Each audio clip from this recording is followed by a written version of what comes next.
el suceso cuando Benjamín es llevado a Egipto con el objetivo de que los hijos de Israel, los hijos de Jacob, busquen alimento y a su vez puedan rescatar a Simón.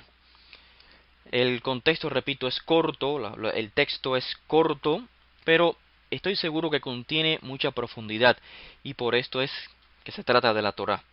¿Por qué de la Torá? Porque la Torá tiene un mensaje eterno. Siempre hay cosas nuevas que aprender de la Torá. El día que leamos la Torá y no aprendamos nada nuevo, significa entonces que no estamos percibiendo la Torá de acuerdo a cómo fue diseñada. O sea, con un mensaje nuevo cada día. Así que lo más sobresaliente en esta sección de la Torá es la emuná, la confianza total de Jacob en Hashem, sobre todo en la promesa que Hashem le hizo a Jacob por medio de Isaac, su padre, y de Abraham, su abuelo. En todos los temas del libro de Bereshit que hemos estado leyendo, hay que tener presente, o sea, no podemos perder de vista el legado que recibió Jacob, repito, de Isaac, su padre, y a su vez de Abraham, su abuelo. Hashem ha prometido que hará de sus descendientes una gran nación, con el objetivo de que esta nación ilumine al mundo con Tzedek y Mishpat, o sea, con justicia y equidad. Esta es básicamente, o sea, en dos palabras, la misión de Israel. Tzedek y Mishpat. Tzedek es la justicia y Mishpat es la equidad. Leo el capítulo 18 de Bereshit, versículo 19, donde dice el texto, cuando Hashem elige a Abraham, le dice: yo lo he escogido, o sea, a Abraham, para que ordene a sus hijos y a su casa después de él, que guarden el camino del Eterno, haciendo Tzedek y Mishpat, o sea, haciendo justicia y equidad, para que así el Eterno cumpla en Abraham todo lo que él ha dicho acerca de él. Eso dice la Torah. ¿Por qué Tzedek y Mishpat? ¿Por qué no solamente Tzedek? ¿Por qué no solamente justicia? Porque el mundo con Tzedek solamente, con justicia solamente, no es realmente una justicia. ¿Recuerdan, por ejemplo, Sodoma y Gomorra?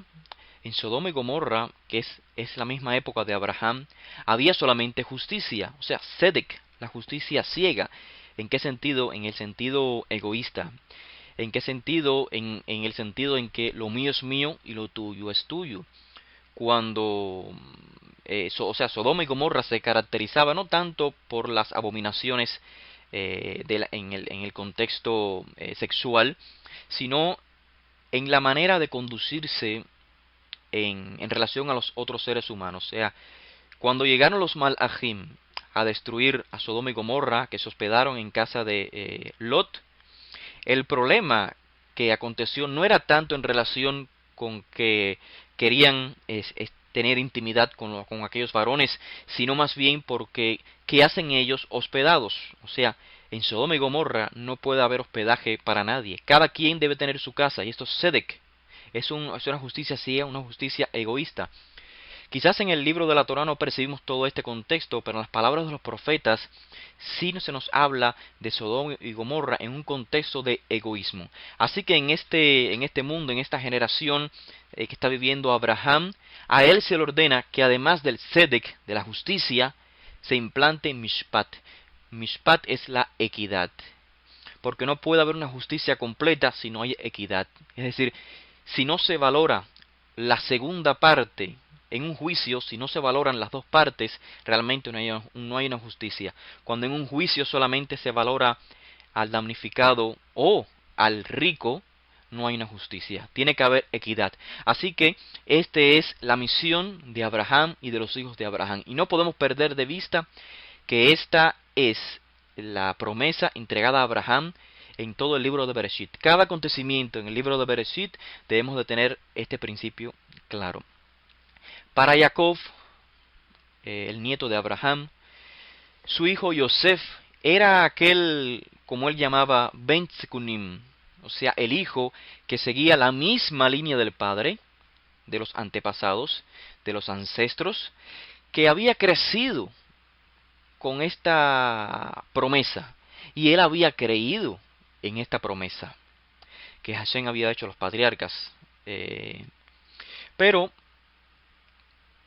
en nuestra sección que estamos leyendo hoy, para la perspectiva de Jacob, su hijo Yosef está muerto. Aquel hijo que había recibido la promesa, que había creído en la promesa que Hashem haría un pueblo de él, estaba muerto.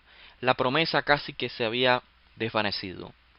Ahora su última esperanza, ¿quién era? Era Benjamín, el segundo hijo de su esposa Rachel. Era su Sibugá, o sea, su Basherta, la persona destinada para complementar un solo cuerpo.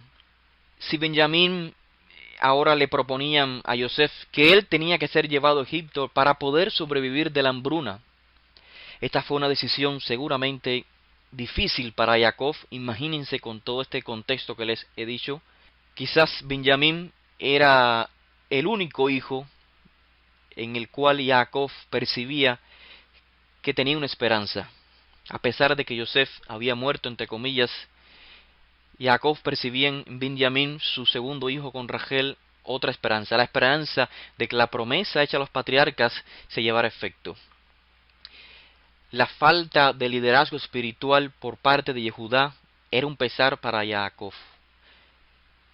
Sin duda, Yehudá era un líder, pero necesitaba la conexión espiritual que tenía Yosef y que ahora pensaba Jacob que tenía Benjamín. Así que Jacob sufre mucho y le es extremadamente difícil dejar ir a Benjamín. Evidencia de esta realidad que estamos viendo en Jacob la podemos leer en Bereshit 43 y el versículo 14. Cuando Jacob finalmente acepta este decreto y acepta enviar a Benjamín a Egipto. ¿Qué le dice Jacob? ¿Qué decreta Jacob a sus hermanos? Le dice: El Shaddai item lachem rahamim lifnei aish. Que el Shaddai les conceda rahamim, o sea, compasión, ante aquel hombre, o sea, ante Yosef, para que ponga en libertad al otro hermano vuestro, o sea, a Simón y a Benjamín. Y en cuanto a mí, dice Jacob, si he de ser privado de mis hijos, que así sea. Lo interesante y por qué encontramos evidencia en todo el sentir de Jacob en este breve versículo es la expresión El Shaddai. El uso del término El Shaddai, que traducimos en español como el Todopoderoso, nos da la pista para poder entender el pensamiento y el trauma por el cual pasaba Jacob, para entender su preocupación sobre la promesa, pues con el nombre El Shaddai, el Eterno estableció su pacto con Abraham, cuando Hashem le dice a Abraham que de su descendencia haría una nación modelo. En otras palabras, cuando Jacob menciona que los envía en nombre del Shaddai, es como si Jacob estuviese diciendo a sus hijos que el mismo que hizo la promesa a mi abuelo Abraham y a mi padre Isaac, y a mí también en el nombre del Shaddai, que él cumpla su promesa pese a cualquier circunstancia que ocurra en Egipto con Benjamín. Esto se puede apreciar en el libro de Bereshit, por ejemplo, cuando Hashem establece el pacto con Abraham. Dice en Bereshit capítulo 17, desde el versículo 1 hasta adelante lo podemos leer, dice: Cuando Abraham tenía 99 años, el Eterno se le apareció y le dijo: Yo soy el Shaddai. Noten cómo se repite otra vez el término. Anda delante de mí y sé perfecto, y yo estableceré contigo un pacto, y te multiplicaré en gran manera. Te haré fecundo en gran manera, y haré de ti naciones, y de ti saldrán reyes. Y daré a ti y a tu descendencia después de ti la tierra de tus peregrinaciones, toda la tierra de Canaán como posesión perpetua. También luego, cuando esta misma promesa se le transmite a Isaac, esto se encuentra en Bereshit capítulo 28, desde el inicio. Dice el texto: y llamó Isaac a Jacob, su hijo, lo bendijo y le ordenó diciendo: El Shaddai te bendiga. Otra vez se usa el término el Shaddai. Te haga fecundo, te multiplique, para que llegues a ser multitud de pueblos. Y dé también la bendición de Abraham a ti y a tu descendencia contigo, para que tomes posesión de la tierra de tus peregrinaciones. Notemos otra vez cómo el término el Shaddai está relacionado a la promesa patriarcal.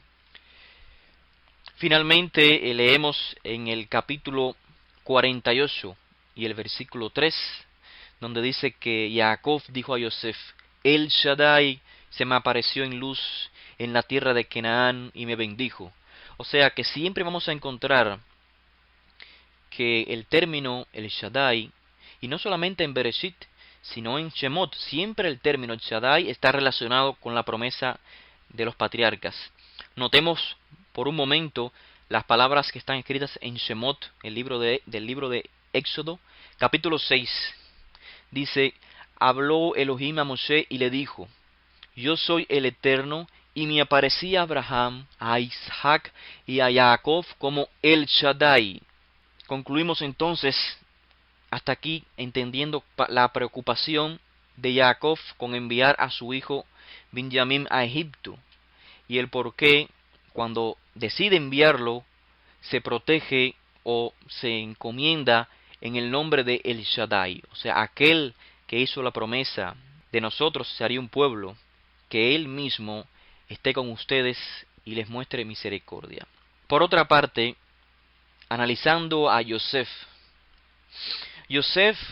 repito, estaba consciente de su legado, consciente de que de Jacob se haría este pueblo que iluminaría el resto del mundo. Y Yosef, a diferencia de sus hermanos, permaneció firme en la promesa de Abraham, la promesa hecha por Hashem a los patriarcas. Y en base a ello es que Yosef tenía los sueños. Los sueños eran relacionados con este tema, donde había un líder que llevaría a cabo esta promesa. Sueños donde Yosef lideraba a sus hermanos, formando un pueblo caracterizado otra vez por Tzedek y Mishpat, por justicia y equidad. Recordamos los sueños. Uno de ellos es, dice: he aquí, estábamos atando gavillas en medio del campo, y he aquí que mi gavilla, o sea, la gavilla de Yosef, se levantó y se puso derecha, y entonces vuestras gavillas se ponían alrededor y se inclinaban hacia mi gavilla. El segundo sueño dice que, he aquí, tuvo un segundo sueño, y el sol y la luna y 11 estrellas se inclinaban ante mí. El liderazgo de Yosef es percibido desde su niñez por su padre Jacob. Ambos son uno, un mismo sentir, un mismo corazón. Y por ello es que nos dice la Torá: Israel ahav et Yosef mikol banav. Israel amaba a Yosef más que a todos sus hijos. Nótese que no dice Jacob amaba a Yosef, sino Israel ahav et Yosef. Israel amaba a Yosef más que a todos sus hijos. ¿Por qué? Porque Yosef es el que recibió el legado de Abraham, de Isaac y de Jacob. Yosef mostró su potencial de líder espiritual no solo en casa de su padre, no solo cuando estaba rodeado por su padre y sus hermanos, a pesar de todas las dificultades que le ocurrieron por la envidia de sus hermanos, sino que también fuera de casa, en Egipto, Yosef siguió manteniendo este potencial de un líder espiritual, de un tzadik. Tuvo la capacidad de convertir cada suceso que le pasó en su vida en un hecho trascendental, simplemente por la confianza total que tenía en Hashem, por la confianza en que aquella promesa era una realidad. Entonces nos preguntamos, ¿por qué Yosef no fue aceptado como el líder por sus hermanos? A pesar de que era notable su elección divina de ser un líder. o sea, era un líder innato. Como dijimos en charlas anteriores, si Yosef no tuviese un potencial real de líder, si Yosef fuese un simple soñador, no habría razón para que sus hermanos procuraran su muerte. Todo lo contrario, Yosef era un líder espiritual ante los ojos de sus hermanos. Él tenía obviamente un potencial y sus hermanos se daban cuenta de ello. Él estaba destinado a ser el líder de los hijos de Israel. Pero los hermanos, movidos por envidia, percibían a Yosef como alguien que quería gobernar por encima de ellos, como alguien motivado por el sentimiento egoísta, el sentimiento egocentrista. Recordemos que los hermanos de Yosef ya sabían la historia que ocurrió entre su padre Jacob y su tío Esaú. Estaba escrito en el libro de Bereshit, el capítulo 27 y el versículo 29, sobre la bendición que Isaac le da a Jacob. ¿Recuerdan? Dice el texto: sírvante pueblos, o sea, a Jacob, sírvante pueblos y póstrense ante ti naciones, y sé señor de tus hermanos, e inclínese ante ti los hijos de tu madre. Malditos los que te maldigan y benditos los que te bendigan. O sea, ya los hermanos de Yosef sabían lo que había sucedido anteriormente con Jacob. Cómo Jacob recibió una bendición de su padre que él se impondría por encima de su hermano, o sea, por encima de Esaf. Y ahora ellos percibían que otra vez se iba a repetir este acontecimiento. O sea, Yosef quería gobernar por encima de ellos. Yosef era un egocentrista. Yosef era un egoísta. ¿Por qué Yosef no fue aceptado como el líder por sus hermanos? Hay dos razones posibles. Realmente estas razones se pueden duplicar, pero básicamente hay dos razones. Una de ellas es la carencia de espiritualidad por parte de sus hermanos. Es decir, creer que este mundo está gobernado solo por leyes físicas, donde el más fuerte es el que tiene la capacidad mayor, y esto ciega a las personas de poder ver o percibir las leyes espirituales. Segunda razón, como un resultado de esto, de la ceguera espiritual, viene el desprecio. O sea, cuando alguien espiritual se levanta en medio de sus hermanos y muestra la necesidad de reparar un daño, esta persona es despreciada por aquellos que no son espirituales, por aquellos que creen que están muy bien, que no necesitan reparar nada. Y así se encuentra el mundo de hoy. La tendencia del ser humano es confiar en la fuerza física, en la fuerza bruta, en las obras, en lo que nuestros ojos físicos y finitos ven. Y aunque esto no está mal del todo, entre comillas, debemos empezar no en el físico, no en lo exterior, sino en lo interior, de adentro hacia afuera. Es necesario que un líder tenga las virtudes de Yehudá, una persona con liderazgos en el mundo físico. Esto lo explicamos en Divrei Torah anteriores, pero también es necesario que el líder de Israel tenga las virtudes de Yosef, un líder que transforma el corazón, que transforma las mentes de los hijos de Israel. Primero necesitamos a un líder como Yosef para cambiar nuestro interior y luego poder aceptar un líder como Yehudá. La realidad es totalmente diferente a la que nuestros ojos perciben a simple vista. Desde Abraham Avinu se nos envía este mensaje en la Torá. Desde Abraham Avinu, o sea, el primer patriarca, el padre de Israel, vemos esta realidad, que lo importante no es el exterior, sino el interior. ¿Por qué Hashem elige a un anciano sin hijos para ser un pueblo? ¿Por qué? ¿No era más razonable, desde nuestra perspectiva humana, elegir a un hombre joven, con una esposa fértil, con muchos hijos, y entonces elegir de entre todos esos hijos el mejor, el más fuerte. No es así para la perspectiva de Hashem. Y esa es la lección que aprendemos en la Torá de todos nuestros patriarcas. La realidad no es la que nuestros ojos limitados ven. Se trata del interior. Hashem no eligió al más fuerte, al más joven, al más fértil, sino a aquel que, como dice la Torá, como acabamos de leer, aquel que tendría la capacidad de ordenar a sus hijos y a la casa después de él, de que guarden el camino del Eterno, haciendo Sedek y Mishpat. Esto dice la Torá en referencia de Abraham. Volviendo a nuestra lectura del día de hoy, vemos que los hijos de Jacob debieron de seguir primeramente el liderazgo de Yosef, y una vez que Yosef hubiese cumplido su función como líder espiritual, como un manhik rohani, o sea, una vez que tuviesen sus corazones, sus mentes purificadas, entonces y sólo entonces pudiese Yehudá, o las virtudes de Yehudá, tomar las riendas del liderazgo de Israel. Este es precisamente el mensaje de la Torá. Aprender que primero debemos de educar nuestro interior para que nuestro exterior, o sea, nuestras obras, nuestras acciones, sean adecuadas.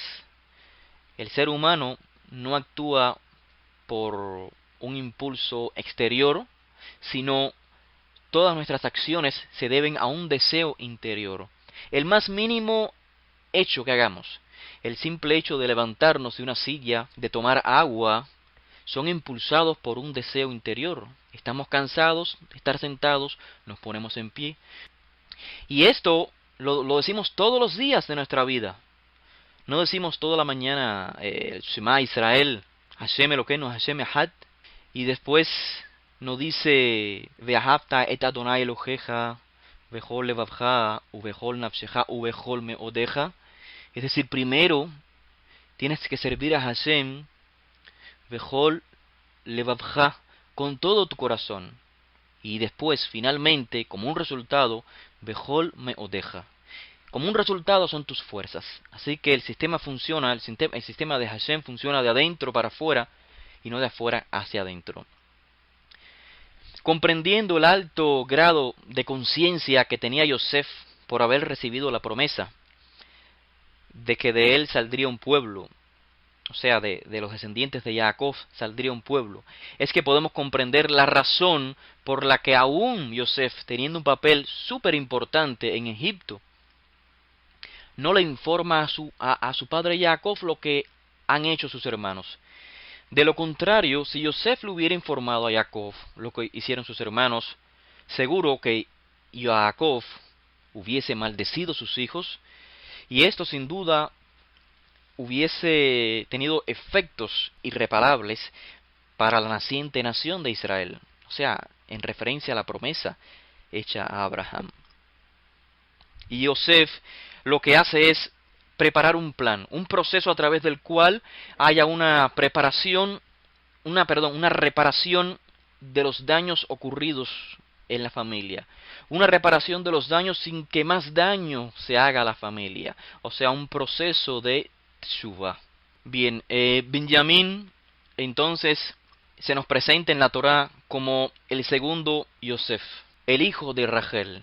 Cuando Yehudá está dispuesto a entregar su vida en lugar de la vida de Benjamín, eso es una muestra clara de la teshuvah genuina que ha hecho Yehudá. Yehudá percibe lo mismo que percibe Jacob. Con la ausencia de Yosef, ¿quién puede ser líder espiritual de los hijos de Jacob sino Benjamín? Yehudá entonces da la vida por Benjamín, teniendo conciencia de la promesa ancestral.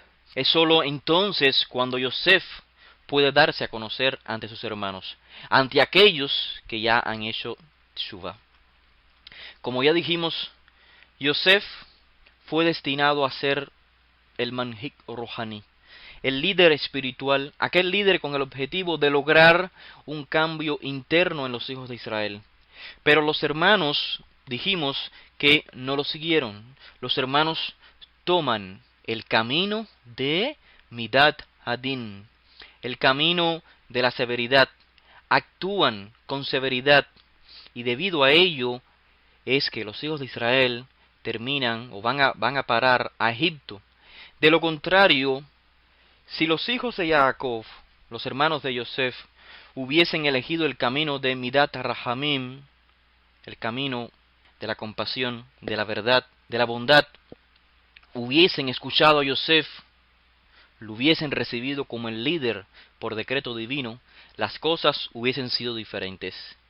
Pero como estaba destinado que Yosef fuese el líder, no importa qué camino cojan, no importa qué camino elijan, si es Midat Hadin, si es Midat Rahamim, no importa, cualquier elección que tomen, Yosef seguirá siendo el líder espiritual. Y esto lo vemos al final de la historia. La historia nos dice que finalmente los hijos llegaron hasta Yosef y Yosef logra ser ese líder que transforma el interior de sus hermanos y logra una teshuvá en ellos. La historia de Yosef y de sus hermanos es una historia que se ha repetido en nuestro pueblo un sinnúmero de veces. Este es el contexto de la nebuá, de la profecía, o sea, acontecimientos que se repiten una y otra vez. Los principios de los acontecimientos se repiten una y otra vez. Cada profeta de Israel es un ejemplo, es un reflejo de Yosef, es un reflejo de este manhig rohani, de este líder espiritual que entiende que Israel no tendrá éxito en el mundo de la acción si antes no hay un éxito en el interior. Pero sobre todo, la historia de Yosef y de sus hermanos es la historia del Mashiach de Israel, de Yoshua de Nazaret. Muchos rabanim, muchos muchos rabinos concuerdan en que la destrucción del Beit HaMikdash, o sea, del templo, sucedió debido a Sinat Hinam, o sea, el odio gratuito. Pudieron haber muchas yeshivot, pudieron haber muchos Bate Kenesiot, Bate Midrashot, muchos centros de estudios de Torah.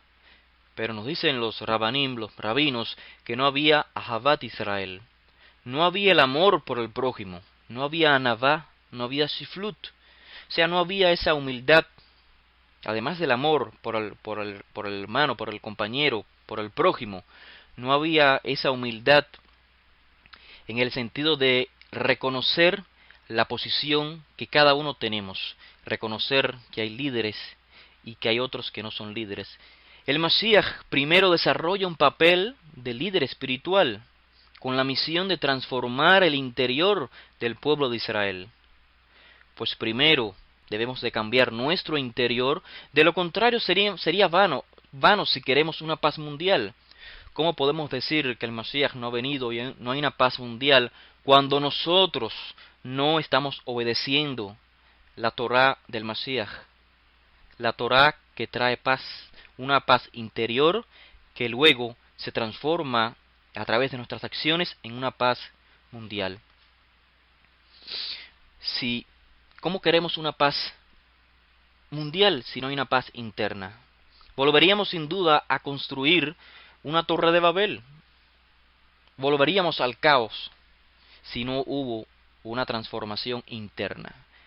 De nada sirve que el Mashiach se siente en el trono de Israel como presidente y no hay una transformación interna dentro del pueblo. Se repetiría todo lo que ha acontecido con los profetas de Israel. Por esto dijo Yoshua de Nazaret, limpia primero lo que está dentro para que luego lo que esté por fuera se muestre puro. Sin duda, Yoshua es llamado Ben Yosef, no solo porque su padre fuese Yosef, sino por su rol de manhig rohani, de líder espiritual. Así que Yosef, volviendo a nuestra sección, Yosef, así como Yosef no fue tomado como un líder por sus hermanos, tampoco el Mashiach Rabbeinu Yoshua ben Yosef no fue tomado como un líder. Seguimos cometiendo el mismo error. Quisimos a un líder, a alguien poderoso, pero solamente en el plano físico, para que derrotase a Roma. No recordamos que la fuerza de David la encontró, o sea, la fuerza de David al pelear contra el gigante Goliat, no la encontró en lo físico, sino en la espiritualidad en Hashem. Preferimos a Bar Kokhba que a Rabbi Joshua. Y esto lo que nos aconteció fue el exilio, un exilio de 2000 años, tal y cual sucedió con Jacob y los hermanos de Yosef cuando fueron a Egipto. Comenzó el exilio por no reconocer el liderazgo de el líder espiritual en Yosef. Ahora, ¿qué reflexión podemos recibir de esta sección de la Torá? ¿Qué podemos aprender? ¿En qué reflexionar? Cuando los hijos de Israel estamos transformando nuestro interior, cuando estamos entendiendo qué significa usar, por ejemplo, Tzitzit, qué significa guardar el Shabbat, si lo entendemos de verdad, estamos transformando nuestro interior. La misvá, por ejemplo, del Tzitzit, no es simplemente usar hilos colgantes en nuestras ropas. Hay un objetivo detrás del uso del Tzitzit, y es en lo que debemos enfatizar, no en los hilos, no en el tamaño, no en cuántos nudos, sino en el significado, en el objetivo detrás de esta mitzvah. Guardar el Shabbat no es encender velas, no es leer el Sidur. Esto no es en esencia el Shabbat. Hay un objetivo detrás del Shabbat. Yo creo que si hoy volviera a manifestarse el Mashiach a Israel, se repetiría la misma historia de Yosef. No estamos listos todavía, porque no estamos preparados para hacer cambios internos. Estamos listos para usar Tzitzit, para usar kippah, para encender luces de Shabbat, para hacer tefilá, pero no estamos listos para hacer cambios internos. Mientras tengamos esta posición, no habrá Mashiach. Ya lo dijo Rabenu, ya lo dijo nuestro maestro. No me verán hasta que digan Baruch Moshienu, bienvenido sea nuestro libertador. Bienvenido sea nuestro libertador, Baruch Moshienu. El Mashiach no es simplemente un libertador de batallas físicas. Esa batalla nos toca a nosotros realizarlas, con su ayuda, pero nos toca a nosotros realizarlas. El Mashiach es un Rav, es un rabino, es un tzadik, es un médico de enfermedades espirituales, y por ende nos liberta del error interno, nos liberta de la enfermedad espiritual que nos consume, de la enfermedad que no nos deja estudiar la Torá, de la enfermedad que nos deja solamente en el plano físico y abandonamos el plano de la espiritualidad. La enfermedad que no nos deja ver la realidad superior. Cuando nos curemos interiormente, entonces tendremos las fuerzas suficientes para enfrentar nuestros problemas en nuestro mundo físico, para poder lograr las batallas y vencer las batallas físicas. Como dijo Rabenu Yoshua, cumplan primero con el Malchut Shamaim y luego todas nuestras necesidades serán contestadas. Esto es una realidad en el primer siglo, donde Roma estaba oprimiendo a Israel. ¿Cómo se libera Israel? ¿Cómo se libera? Israel, ya lo dijo Rabenu, no es a base de espada. Israel se libera cuando cumplas primero con el Malchut Shamaim. ¿Qué es el Malchut Shamaim? Es el reino de Hashem establecido. ¿Qué es el reino de Hashem? El que hablamos anteriormente. El reino de Hashem es Sedek y Mishpat, el que le delegó a Abraham Avinu la justicia y la equidad. Cuando hagamos esto, cuando cumplamos con el Malchut Shamaim, luego todas nuestras necesidades físicas serán cubiertas. Tendremos país, tendremos tierra. Busca la espiritualidad primero. Pero este tema, yo sé que todos los conocemos. No es nada nuevo lo que estamos hablando. Es una reflexión, pero no es nada nuevo. Todos los días, repito, decimos Shema Israel, Hashem Elokeinu, Hashem Echad. Ve'ahavta et Adonai Elohecha bechol levavcha ubechol nafshecha.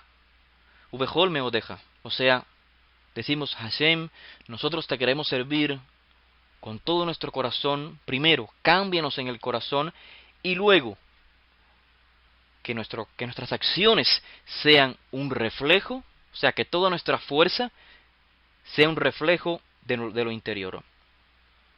Lo que quiero decir es que hay que encontrar algo nuevo en la Torá, en el día de hoy. Todos conocemos esto. Todos sabemos que la obediencia de la Torá, me están preguntando, ¿cómo se logra esto? ¿Cómo se logra esta reparación de adentro hacia afuera? Se logra obedeciendo a la Torá de acuerdo a la halajá, una halajá verdadera, una halajá espiritual, una halajá que nos explique, que nos indique el propósito, el objetivo verdadero detrás de una misvá. La halajá del Mashiach y de sus discípulos es una clara halajá basada en la espiritualidad, en la esencia de la Torá. Ahora lo que les quiero decir es que hay algo nuevo en la Torá que debemos indagar. Hay un hidush en la Torá. Un hidush que nos tiene que hacer reflexionar. El concepto de hidush, o sea, hidush es algo nuevo en la Torá. Si la Torá la llamamos Devar Hashem, la palabra de Hashem, o sea, si la Torá es una expresión divina, significa que la Torá no es limitada a una época, a un tiempo. Así que hay muchas formas de percibir la Torá, hay muchos hidushim, muchas renovaciones, muchos conceptos nuevos que están escondidos y se van mostrando en cada generación. Por supuesto, ninguno de estos hidushim, de estos mensajes nuevos, pueden contradecir la esencia de la Torá. Así que el hidush que les quiero compartir hoy, y aquí está realmente el mensaje, la verdadera reflexión de esta noche, el hidush lo encontramos en referencia a Binyamin. Este personaje que aparece pasivo en el texto de la Torá. ¿Quién es Binyamin? ¿Qué representa Binyamin más allá del texto, más allá de la lectura simple? Primeramente veamos su identidad. Binyamin tiene dos entidades realmente. Una percibida por su madre Rachel. Rachel lo llamó, nos dice el texto de la Torá, Ben-Oni. Ben-Oni. Segunda identidad de Binyamin es precisamente este nombre, Binyamin. O sea, esta es la percepción con que lo ve su padre. Rachel lo llama Ben-Oni, mientras que Jacob, su padre, lo llama Binyamin. Tradicionalmente se opina que el nombre Ben-Oni significa hijo de mi sufrimiento, ¿correcto?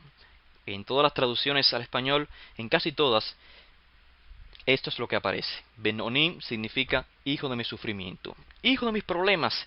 Y esto es debido a que Rachel murió dando a luz a Binyamin. Y luego nos dice el texto que Jacob le cambió el nombre a Binyamin, que literalmente significa hijo de mi diestra, o en otras palabras, mi fuerza. O sea, Binyamin, Jacob lo vio como mi fuerza. Pero realmente no es así. El término Oni, o sea, Ben-Oni, el término Oni viene de la palabra On. El sonido I al final para decir Oni indica posesivo. Así que realmente la raíz de Oni es On. On es Aleph, Vav y la letra Nun. Este término On se puede leer de dos formas, o puede venir de dos raíces. Una raíz es Aven, o sea, On se puede leer como Aven. Aven significa algo mal, un problema, una aflicción, y por esto lo traducen así, Ben-Oni, hijo de mi aflicción. Pero también On significa poder. O sea, repito, se puede leer como si proviniese de dos raíces. Una raíz que es Aven, que es mal, problema, aflicción, pero también es posible que venga de On. O sea, On significa poder, pero poder en el sentido de poder hacer descendencia, poder procrear. En otras palabras, Ben-Oni en lugar de significar hijo de mi aflicción, hijo de mi problema, significa hijo de mi fuerza en procrear. Y esta comprensión del término Ben-Oni está totalmente de acuerdo con el contexto del texto de la Torá en Génesis, donde Benjamín recibe este nombre. Esto se encuentra en Bereshit 35, el versículo 17. Dice el texto que aconteció que como había pasado tanto trabajo en dar a luz, la partera le dijo a Rachel: no temas, que también tendrás este otro hijo. Y aconteció, dice el texto, que al morir ella, llamó su nombre Ben-Oni, y su padre lo llamó Benjamín. O sea, nótese el contexto. Ella estaba dando a luz, y la partera le dijo: no temas, que también vas a tener este otro hijo. Así que Ben-Oni este es mi hijo, mostrando que esta es mi fuerza de procrear, de volver a procrear otro hijo. Nótese además que Jacob no le cambió el nombre a Ben-Oni, o sea, Benjamín siguió siendo Ben-Oni. El texto dice que cuando ella moría, ella lo llamó, dice literalmente, ella llamó su nombre Ben-Oni, y su padre lo llamó Benjamín. Pero no dice que su padre le llamó su nombre. Quien llamó su nombre fue su madre. El texto lo que dice después es que su padre lo llamó Benjamín, pero no que le llamó su nombre o le cambió el nombre. Así que, en lugar de ser dos nombres contradictorios, como nos dicen las traducciones en español, uno es hijo de mi fuerza y el otro es hijo de mi aflicción, realmente son dos percepciones de su madre y de su padre, pero una percepción similar. No una de tristeza y una como fuerte, sino ambos perciben en Benjamín o Ben-Oni su fuerza. La madre como la fuerza de procrear y el padre como Benjamín, que significa mi derecha, o sea, mi fuerza. Para su madre, Ben-Oni era su fuerza, particularmente de su madre, y para su padre, él era su fuerza, su derecha.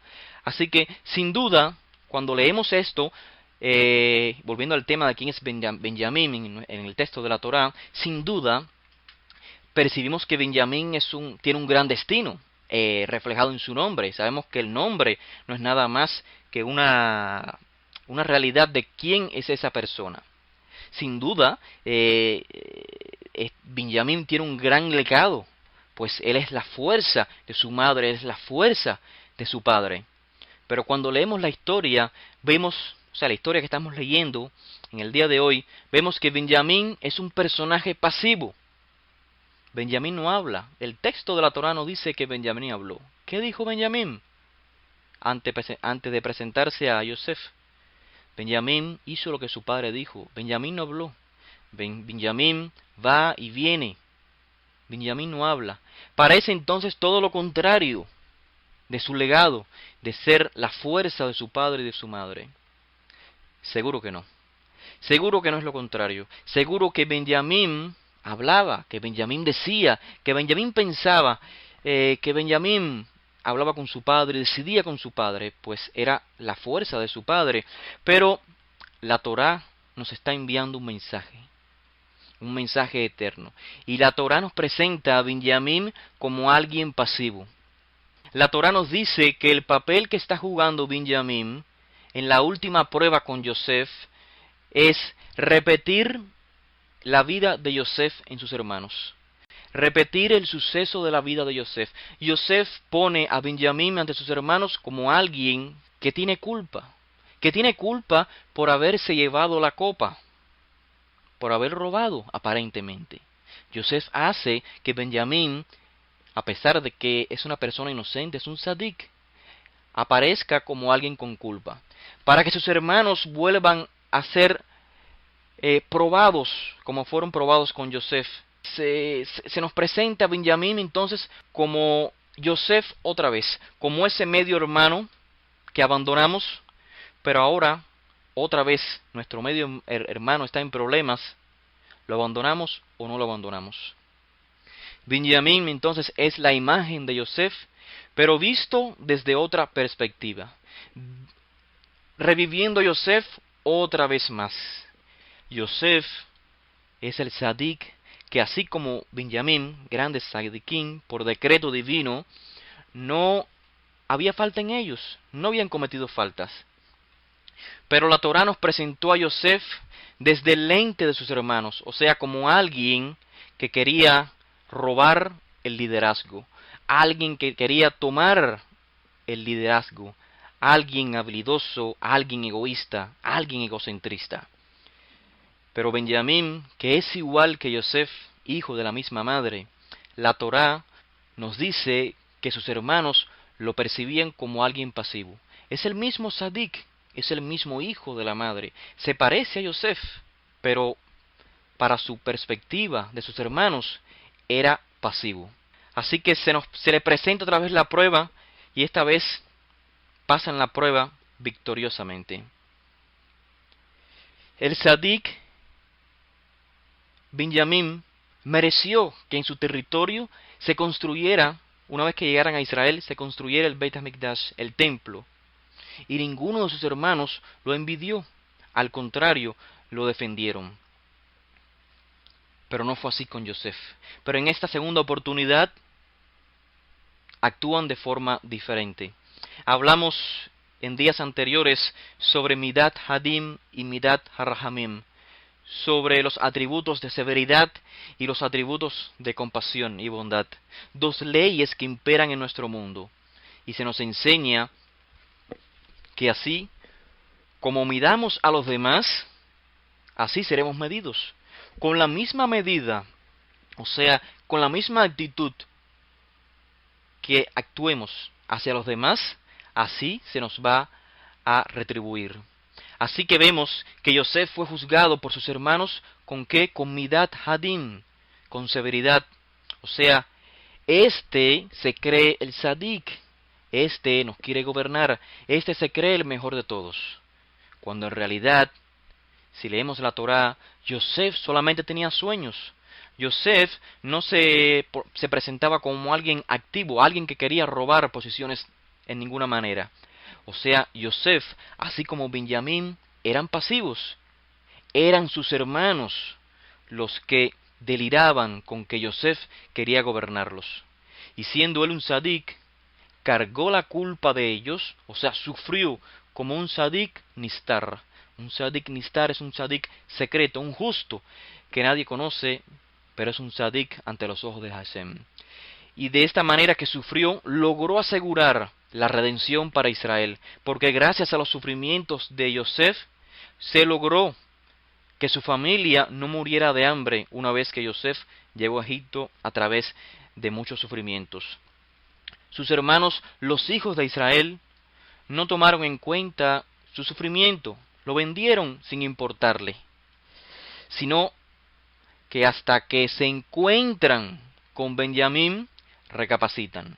O sea, se encuentran con Yosef otra vez. Yosef hace que Benjamín tome su rol y revivan otra vez la experiencia. Esta vez, este segundo Yosef, que es Benjamín, es juzgado por sus hermanos, es tratado por sus hermanos, no con Midat Hadim, no con rigor, con severidad, sino con Midat Rahamim, con bondad, con amor, con compasión. Ellos no le tenían envidia a Benjamín, a pesar de ser el hijo de Rachel, a pesar de que Jacob no quería que se fuera de su lado. Es más, Benjamín carga con la culpa del error de ellos, o sea, del error de los hermanos, porque él posee la copa en su bolsa.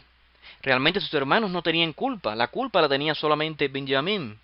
Pero sus hermanos, en lugar de abandonar al Sadik, sus hermanos defienden al Sadik, sus hermanos valoran quién es Benjamín para Jacob, su padre. O sea, en esta visión profética ellos son conscientes del valor que tiene el Sadik para el pueblo de Israel. Lo cuidan, lo protegen, en lugar de venderlo a otra nación. Y todo esto nos recuerda al Mashiach. En lugar de protegerlo, de cuidarlo, lo abandonamos a otra nación. Esta es la otra realidad de la historia, el segundo Yosef. Lo que no hicieron con Yosef, lo hicieron con Benjamín. Y esto fue lo que trajo el comienzo de la redención, o en otras palabras, el comienzo de la reunificación familiar de Israel. Así como vemos en esta sección de la Torá, solo cuando los hermanos reconocen el error, o sea, reconocen el valor del tzadik de Benjamín y hacen teshuvá, es que comienza la redención, la reunificación de los hijos de Israel. Es más, este es un evento que se repite en la historia. Recordamos a David. David, de la tribu de Yehudá, no fue el rey de Israel, sin antes ser rey de Israel, Shaul. ¿De qué tribu era Shaul? De la tribu de Benjamín.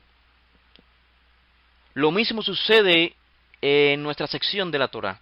Los hijos de Jacob, Israel, no lograron la redención sin que antes Benjamín tuviera un valor para ellos. El Mashiach ben David no va a reinar en Israel, no va a reinar sobre nosotros si primero no tomamos en cuenta al Tzadik.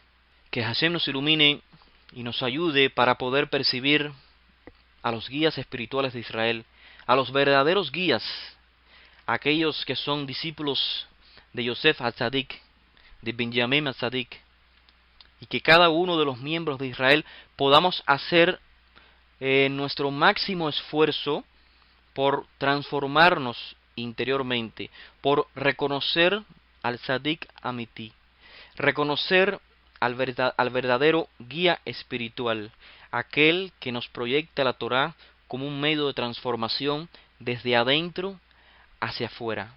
Una vez que logremos esto, una vez que revaloricemos los errores cometidos con Yosef, con Mashiach ben Yosef, cómo no lo tuvimos en cuenta, cómo lo entregamos, y cómo no es algo pasado, no es algo que fue, sino es algo de hoy.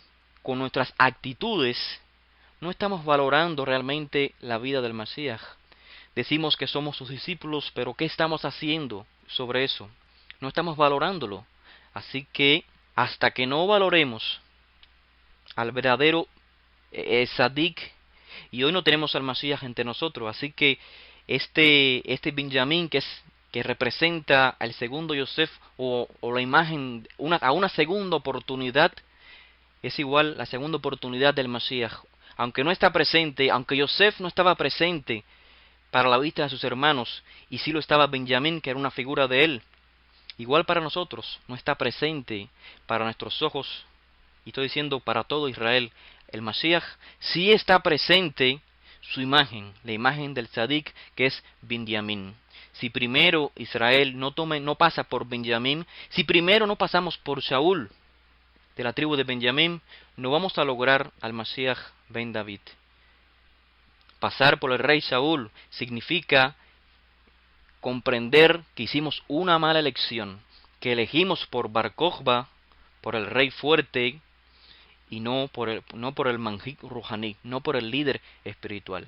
Que Hashem nos ilumine, que Hashem nos deje ver a los tzadikim verdaderos, y que la enseñanza de ellos nos cambie nuestro interior, que podamos cada uno de nosotros indagar en la Torah por los méritos de estos tzadikim, que como dijimos en la clase anterior, los méritos de los tzadikim no es nada más que imitar la vida de los tzadikim. Que cada mañana, que cada tarde, que cada noche, cuando digamos Shema Israel, entendamos que primero es Ve'ahavta et Adonai Elohecha Vechol levavcha. Primero es con todo tu corazón, y después solamente así vamos a tener un resultado de Vechol meodeja, con todas nuestras fuerzas.